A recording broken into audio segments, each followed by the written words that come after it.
Penganam Pancasila. Sila pertama, bintang bahasa Indonesia Assalamualaikum menyatakan kepercayaan dan warahmatullahi wabarakatuh. Perkenalkan, saya Naila Adiba Nur, salah satu mahasiswi Prodi Sejarah Peradaban Islam kelas A, Fakultas Usuluddin Adab dan Humaniora, Institut Agama Negeri Islam Salatiga. Baik, di sini saya akan mempresentasikan sedikit mengenai perjuangan para Khulafaur Rasyidin dalam melanjutkan kiprah Nabi Muhammad SAW. Nah, sebelumnya saya akan menjelaskan tentang khilafah. Khilafah adalah salah satu metode yang berlaku atau dijalankan para Khulafaur Rasyidin dalam melanjutkan kepemimpinan Nabi Muhammad. Perlu digarisbawahi bahwa kepemimpinan di sini adalah kepemimpinan menggantikan Nabi Muhammad dalam memimpin umat Islam, memimpin dengan cara yang Islam, bukan menggantikan Nabi Muhammad dalam bidang kerasulannya, karena sejatinya Nabi Muhammad adalah khotamul anbiya, akhir para nabi. Dalam cerita setelah wafatnya Nabi Muhammad terjadi sebuah perdebatan panjang antara kaum Ansor, kaum Muhajirin dan Ahlul Bait. Mereka mendebatkan tentang siapa sosok atau seseorang yang pantas menggantikan kepemimpinan Nabi Muhammad. Kala itu perdebatan panjang sampai akhirnya nama Abu Bakarlah yang diangkat untuk menjadi pengganti kepemimpinan Nabi Muhammad dan disetujui secara aklamasi atau oleh hasil pemilihan umum.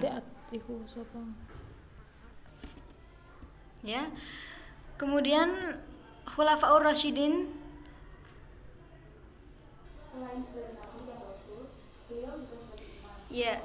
jadi Khulafaur Rasyidin tersebut mempunyai arti pengganti Nabi.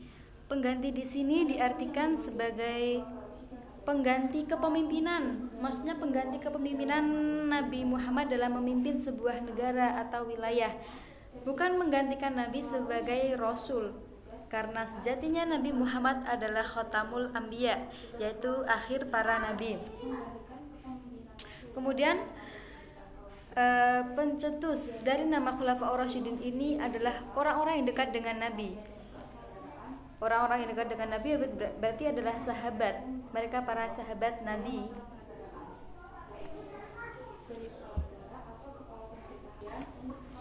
Nah, Khulafaur Rasyidin sendiri ada empat masa periode. Yang pertama adalah masa Abu Bakar As-Siddiq, yang kedua Umar bin Khattab, yang ketiga Utsman bin Affan, dan yang terakhir adalah Ali bin Abi Thalib. Ya, kalian bisa lihat sedikit ya tentang makalah yang ada di sini. Jadi Abu Bakar itu mempunyai nama asli Abdullah bin Abi Quhafa At-Tamimi. Masa Abu Bakar ini terkenal dengan cara kepemimpinan beliau untuk memerangi orang-orang yang murtad atau kaum riddah, ya, memberantas nabi palsu dan memerangi orang-orang yang enggan membayar zakat. Abu Bakar ini mempunyai gelar As-Siddiq karena beliau adalah orang yang pertama kali membenarkan risalah Nabi. Maksudnya mau mengiyakan apa yang dikatakan oleh Nabi. Kemudian masa Abu Bakar ini juga adalah masa karena habis setelahnya kan emang menggantikan Nabi tepatkan Abu Bakar, maka banyak sekali orang-orang yang mengaku sebagai nabi. Nah, tugas Abu Bakar di sini juga memerangi nabi-nabi palsu, di antaranya adalah Aswad al-Ans dari Yaman, Musailamah al-Kadzab, Tulaihah, dan Sajjah ibnu Harithah. Ini adalah seorang wanita dari Arabia Tengah. Untuk memerangi masalah ini dibentuklah 11 pasukan. ada langkah strategis yang dilakukan pemerintah sebelum melakukan serangan, yaitu pengiriman surat. Khalifah Abu Bakar mengirim surat kepada mereka dan mengajak untuk kembali kepada ajaran Islam yang benar, sesuai dengan tuntunan Al-Quran dan Al-Hadis. Namun usaha tersebut tidak mendapat respon positif, bahkan mereka menunjukkan penentangannya. Kemudian Abu Bakar menyusun kekuatan di Madinah dan membaginya menjadi 11 batalion untuk dikirim ke berbagai daerah pemberontakan. Kepada masing-masing batalion, Abu Bakar menyampaikan instruksi mengajak mereka yang terlibat dalam pemberontakan agar kembali kepada ajaran Islam. Apabila mereka menolak ajakan tersebut, maka mereka boleh diperangi sampai habis.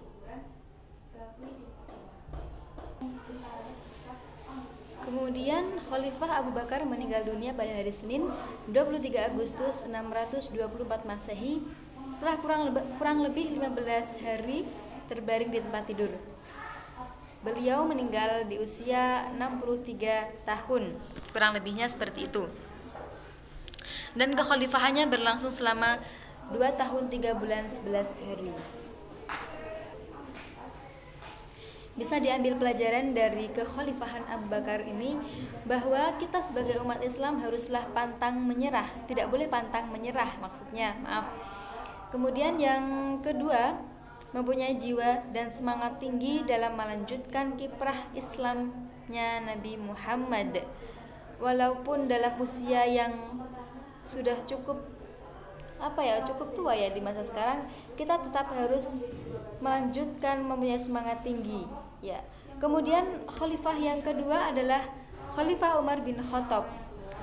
Khalifah Umar ini mempunyai nama asli Umar ibnu Khattab ibnu Nufail, keturunan Abdul Uzza al-Quraisy dari suku Adi. Ia dilahirkan di Makkah 4 tahun sebelum kelahiran Nabi Muhammad. Dulunya, sebelum masuk Islam, Umar ini adalah penentang Nabi yang sangat keras. Ya, Umar ini penentang yang sangat keras. Kemudian dalam suatu hari, di suatu hari ketika dia bertemu dengan saudaranya yang telah masuk Islam, dia sangat marah sekali karena dia dianggap tidak mau melanjutkan agama nenek moyangnya dulu. Namun hari demi hari hati Umar bin Khattab ini mengalami keluluhan. Akhirnya dia menemui Nabi dan melaksanakan syahadat, sehingga kala itu dia telah masuk Islam. Dalam catatan sejarah Islam, periode kepemimpinan Khalifah Umar bin Khattab disebut sebagai masa yang cukup makmur, aman, dan damai, sehingga hasil pembangunan dapat dirasakan secara merata ke segenap masyarakat yang berada di bawah kekuasaan pemerintahan Islam. Ya, karena saking pinternya Umar bin Khattab, karena ketegasannya dia dalam memimpin masyarakat, maka pada masa Umar ini terjadi hal-hal baru. Salah satunya adalah pembentukan mata uang sendiri, sehingga kala itu negara yang dipimpin oleh Umar bin Khattab mempunyai mata uang sendiri.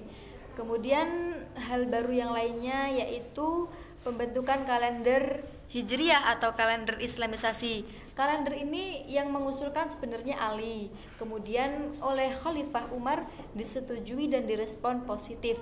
Maka dari itu, sejak itu Islam mempunyai kalender Hijriyah atau Islam.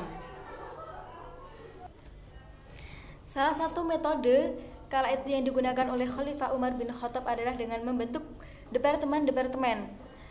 Departemen merupakan suatu kebutuhan yang tidak dapat dihindari lagi karena wilayah kekuasaan Islam telah mencapai Mesir dan beberapa wilayah lainnya di Jazirah Arabia. Untuk mempermudah sistem ketatanegaraan dan pelayanan, maka dibentuklah departemen-departemen tersebut. Model ini diadopsi dari sistem pemerintahan Persia. Tugas utama lembaga ini adalah menyampaikan perintah khalifah ke beberapa daerah untuk wilayah yang jauh dari Madinah untuk memperlancar hubungan antar daerah. Jadi sang khalifah ini walaupun Madinah itu walaupun negara-negara lain, daerah-daerah lain jauh dari Madinah, Untuk tidak miskomunikasi agar tetap terjalin komunikasi, maka khalifah membentuk departemen-departemen ini. Salah satu tujuannya adalah untuk menyambung silaturahmi agar tidak terputus hubungan antara Madinah dengan daerah-daerah lain yang jauh dari Madinah. Dan daerah-daerah tersebut dibagi menjadi 8 provinsi, yaitu Mekah, Madinah, Syria, Jazirah, Basrah, Kufah, Palestina, dan Mesir. Masing-masing provinsi ini mempunyai kepala pemimpin. Kalau di Indonesia bisa diibaratkan sebagai gubernur, Pak Gubernur, atau dengan wakilnya gubernur.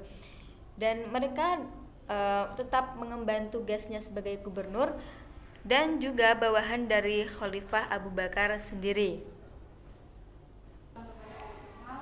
Kemudian Khalifah Umar bin Khattab ini memerintah cukup lama dibandingkan oleh Abu Bakar, yaitu selama 10 tahun lebih 6 bulan 4 hari. Kematiannya sangat tragis sekali karena beliau ditikam oleh seorang budak bernama Feroz atau Abu Lu'lu'ah dari bangsa Persia. Secara tiba-tiba menikamnya beliau saat akan mendirikan sholat subuh di Masjid Nabawi, dengan menikamnya beliau dengan pisau. Kemudian setelah kepemimpinan Umar bin Khattab adalah masa Utsman bin Affan. Utsman bin Affan ini mempunyai nama asli Utsman bin Affan ibnu Abdul As ibnu Umayyah dari Puak Quraisy. Ia memeluk Islam lantaran Abu Bakar dan menjadi salah seorang sahabat Nabi. Ia sangat kaya, tetapi berlaku sangat sederhana, dan sebagian kekayaan digunakan untuk kejayaan Islam. Ia mendapat julukan Zunnurain karena Ali ini sangat unik ya, karena beliau ini menikahi 2 putri Nabi, makanya mempunyai gelar Zunnurain. Ia juga merasakan penderitaan yang disebabkan oleh tekanan kaum Quraisy terhadap Muslim di Makkah dan ikut hijrah ke Abyssinia beserta istrinya. Ia menyumbang 950 ekor unta dan 50 bagal serta 1000 dirham dalam ekspedisi untuk melawan Bizantium di perbatasan Palestina. Ia juga membeli mata air orang-orang Romawi yang terkenal dengan harga 20.000 dirham untuk selanjutnya diwakafkan bagi kepentingan umat Islam, dan pernah meriwayatkan hadis kurang lebih 150 hadis. Jadi jasa terpenting Utsman bin Affan ini adalah kodifikasi Al-Quran atau pembukuan Al-Quran. Bayangkan jika kala itu sang Utsman tidak membukukan Al-Quran, apakah kita tidak kesulitan untuk mempelajarinya sampai saat ini? Nah, kemudian penyusunan dimaksudkan untuk mengakhiri perbedaan-perbedaan serius bacaan Al-Quran. Dikisahkan bahwa selama pengiriman ekspedisi militer ke Armenia dan Azerbaijan, perselisihan tentang bacaan Al-Quran muncul di kalangan tentara Muslim yang sebagainya direkrut dari Suriah dan sebagainya lain dari Irak. Selain di bidang Al-Quran, masa Utsman ini juga banyak sekali membangun infrastruktur seperti jalan, jembatan, atau memudahkan masyarakat melakukan aktivitasnya. Kemudian khalifah yang terakhir yaitu Ali bin Abi Thalib. Ali bin Abi Thalib adalah salah satu sepupu Nabi Muhammad. Ali inilah yang nantinya dinikahkan dengan Fatimah binti Rasulullah yang kemudian keturunan Nabi sampai sekarang ini. Itu berasal dari Fatimah dengan Ali, para habaib dan syarifah-syarifah yang masih sampai sekarang.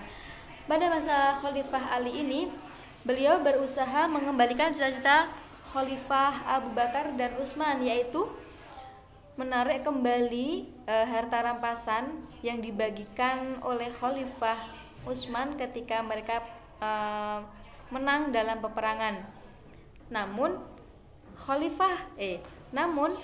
cita-cita Khalifah Umar dan Abu Bakar adalah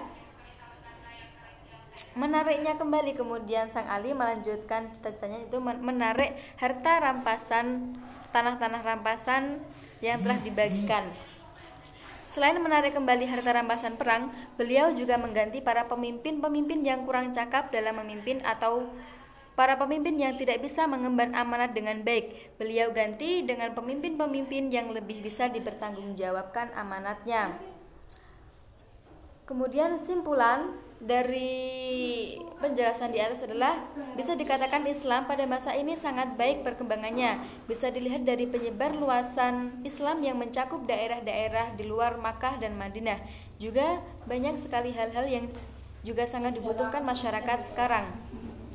Pada masa khalifah mulai dimunculkanlah salah satu di antaranya yaitu pembukuan Al-Quran pada masa Khalifah Utsman. Bayangkan jika kala itu Al-Quran tidak dibukukan, masih asli sampai kepada kita, tentu saja akan sulit untuk dipahami maupun dihafalkan karena tidak menjadi satu buku. Kemudian penentuan tahun baru Hijriah Islam ini dimulai pada Khalifah Umar. Ini dicetuskan oleh Ali bin Abi Thalib.